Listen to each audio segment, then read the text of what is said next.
Au moins 42 civils ont été tués dans une frappe aérienne contre une ville du sud de la Libye. Un responsable local qui a donné l'information a accusé les forces de Khalifa Haftar, l'homme fort de l'Est.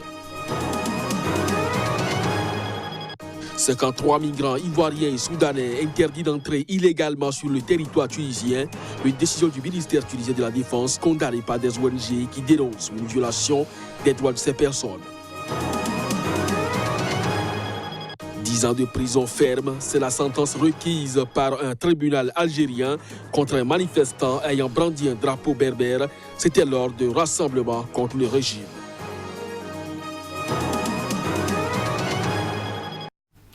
Vous êtes sur Sika et c'est bien sûr l'heure de vous informer. Bonjour à chacun, bonjour à tous et bienvenue. 53 migrants ivoiriens et soudanais interdits d'entrer illégalement sur le territoire tunisien. C'est une décision du ministère tunisien de la Défense condamnée par des ONG qui dénoncent en effet une violation des droits de ces personnes, parmi lesquelles des bébés. Reportage. Dimanche, un groupe de 33 Ivoiriens et un autre de 20 Soudanais venant de la Libye par voie terrestre ont été arrêtés par des unités militaires dans la zone frontalière de Médénine et refoulés vers le territoire libyen selon le ministère de la Défense. Dans une vidéo partagée depuis dimanche sur les réseaux sociaux, des migrants, dont des femmes et des enfants, se plaignent d'être rejetés dans le désert sans nourriture et sans eau par les autorités tunisiennes. Dans un communiqué conjoint, des ONG tunisiennes ont dénoncé une violation des droits des migrants, évoquant ce refoulement parmi lesquels 11 femmes, dont une enceinte et 3 bébés délaissés dans des conditions climatiques dures. Ces ONG ont appelé dimanche les autorités tunisiennes à permettre à ces migrants d'entrer d'urgence sur le territoire tunisien pour qu'ils soient pris en charge par des organisations humanitaires. Selon un rapport publié en juillet, le nombre de migrants arrivés en Tunisie via la frontière terrestre, essentiellement des subsahariens arrivant de Libye, a plus que doublé au premier semestre 2019. Au total, 1008 candidats à l'exil sont entrés illégalement en Tunisie par les frontières terrestres de janvier à juin, contre 417 sur la même période l'an passé. L'objectif de la majorité d'entre eux est de partir vers l'Europe par la mer, tandis que certains ont quitté la Libye pour fuir la situation sécuritaire. En Algérie, 10 ans de prison ferme, c'est la sentence requise par un tribunal algérien contre un manifestant ayant brandi un drapeau berbère. C'était lors d'un rassemblement contre le régime d'Abdelaziz Bouteflika. Le chef d'état-major de l'armée algérienne, le général Ahmed Gaïd Salah, a prévenu que seules les couleurs nationales sont désormais autorisées dans les cortèges. Malgré cet avertissement, de très nombreux drapeaux berbères sont apparus lors des manifestations à côté des drapeaux algériens. Le 5 juillet, Nadir Fetissi, 41 ans, un manifestant brandissant le drapeau berbère, a été arrêté pour atteinte à l'unité nationale.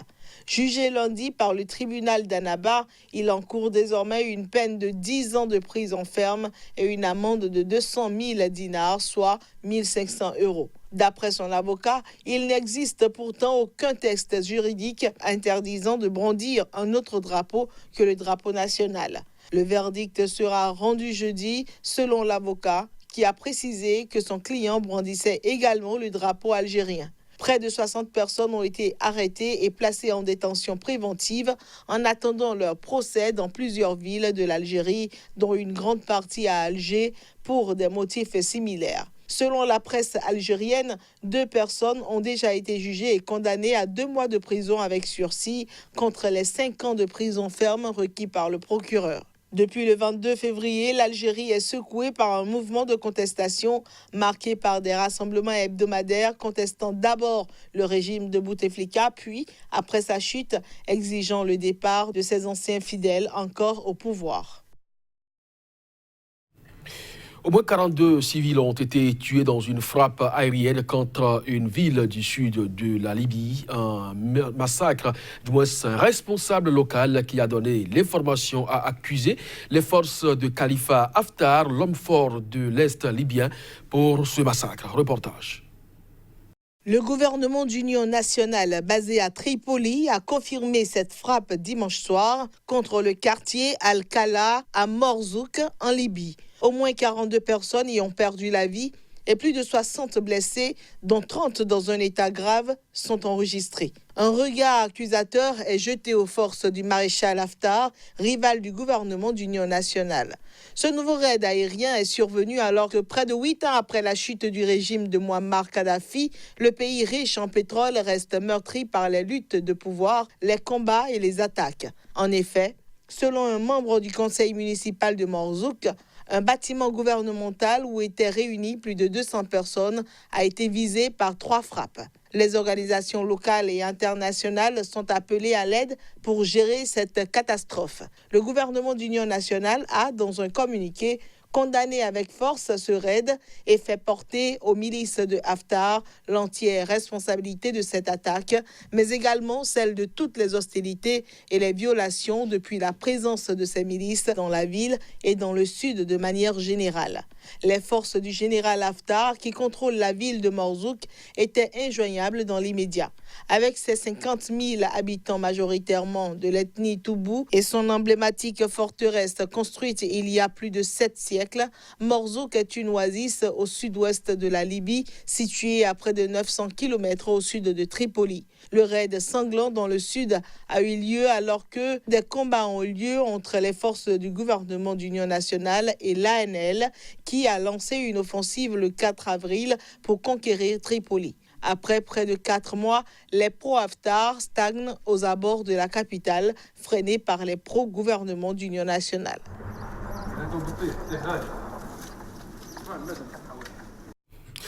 En Égypte, un accident est survenu au Caire où une voiture roulant à grande vitesse a percuté 3 autres véhicules. Cette collision qui a provoqué une énorme explosion a fait près d'une vingtaine de morts et une trentaine de blessés. Reportage. Au moins 19 personnes ont été tuées dans un accident au Caire où une voiture roulant à grande vitesse a percuté 3 autres véhicules. Un bilan annoncé ce lundi par le ministère de la Santé. Selon la même source, 30 autres personnes ont été également blessées. 3 ou 4 blessés sont dans un état critique dans l'unité de soins intensifs avec plusieurs cas de brûlures. L'accident s'est produit avant l'aube. Une voiture roulant à grande vitesse et en sens inverse sur la corniche du Nil a percuté 3 autres voitures. Le choc avait provoqué une énorme explosion. Sur la scène de l'accident se tenaient des voitures calcinées. Les personnes blessées ont été évacuées vers les hôpitaux. Une enquête a été ordonnée par le procureur général afin de déterminer les véritables causes de l'accident. L'Égypte connaît régulièrement de graves accidents routiers ou ferroviaires dus à une circulation anarchique, des véhicules vétustes, des routes et des voies ferrées mal entretenues et peu surveillées, alors que les entorses au code de la route sont courantes. En 2018, 3000 personnes ont péri dans des accidents de la circulation, selon les chiffres officiels. Au Cameroun, des responsables d'ONG accusent le gouvernement d'atrocités persistantes envers des détenus interpellés lors des mutineries de prison centrale de Yaoundé de Bouya. C'était lors d'un point de presse organisé dans la ville de Douala, au cours duquel ils ont exigé la démission du ministre camerounais de la Justice. Narcisse Oum, notre correspondant dans la région, pour plus de précisions. Les autorités camerounaises accusées par des responsables d'ONG d'atrocités persistantes envers des détenus interpellés lors des mutineries des prisons centrales de Yaoundé de Bouya. Elles condamnent également les détentions ainsi que la torture qu'auraient subi ces détenus lors de leur interrogatoire au secrétariat d'État à la Défense. Ces révélations ont été faites lors d'un point de presse organisé dans la ville de Douala. On les a enlevés, n'est-ce pas, notamment de leur couchette à la prison centrale de Yaoundé-Koundengui pour des destinations inconnues, en violation de l'article 6 des directives et principes sur le droit à un procès équitable et l'assistance judiciaire en Afrique de la Commission africaine des droits de l'homme et des peuples. Le REDAC vous informe qu'ils sont en vie.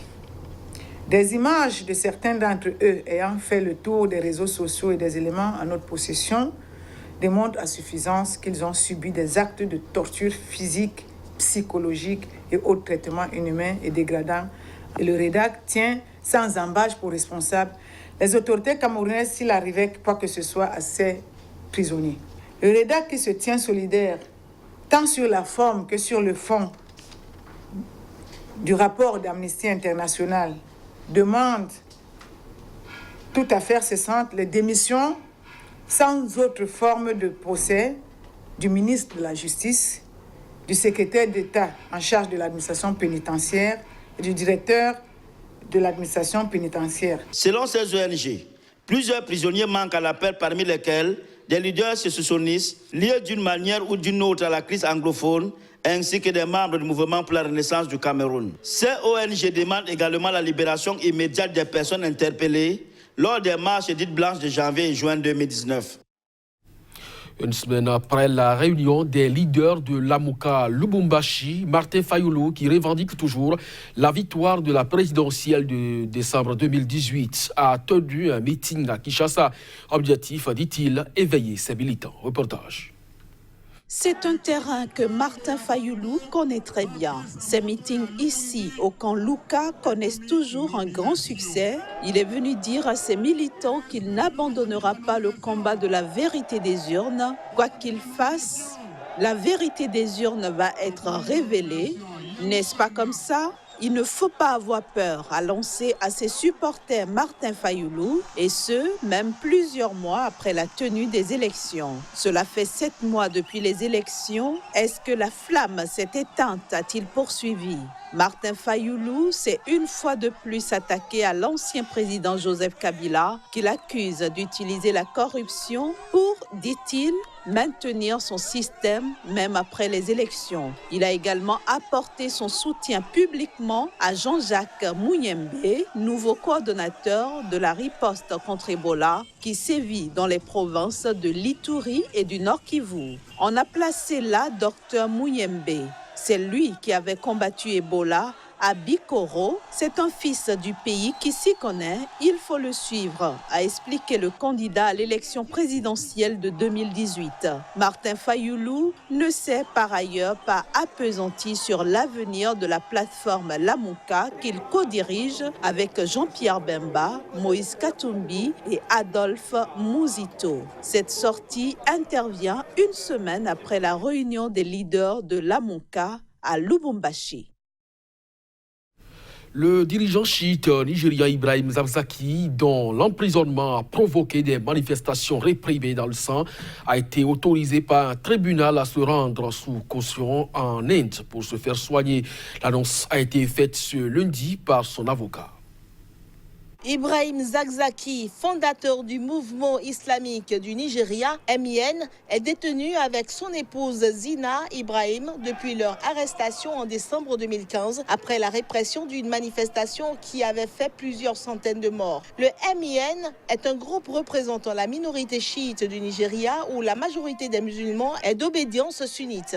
Inspiré par la révolution iranienne et revendiquant des millions de fidèles dans le nord du Nigeria, il a manifesté quasi quotidiennement ces derniers mois dans la capitale Abuja pour obtenir la libération de son leader dont le procès avait été fixé à lundi après avoir été ajourné. Au moins 6 manifestants, un journaliste et un policier avaient été tués le 22 juillet dans des violences qui ont éclaté pendant une marche. Le MIN a été interdit par la présidence nigériane fin juillet et le groupe qualifié d'organisation terroriste par la police. Ses partisans avaient suspendu les manifestations jusqu'à lundi dans l'attente du jugement, tandis que les avocats réclamaient la libération sous caution de Zakzaky pour lui permettre d'aller se faire soigner à l'étranger. Le juge a ordonné que Zakzaky puisse prendre un vol pour l'Inde pour y bénéficier d'un traitement médical, d'après l'avocat Femi Falana. Sa femme a également été autorisé à quitter le Nigeria avec lui, selon un membre de l'équipe de défense du dirigeant chiite. Cette décision peut entraîner une baisse de la tension avec le MIN, mais les autorités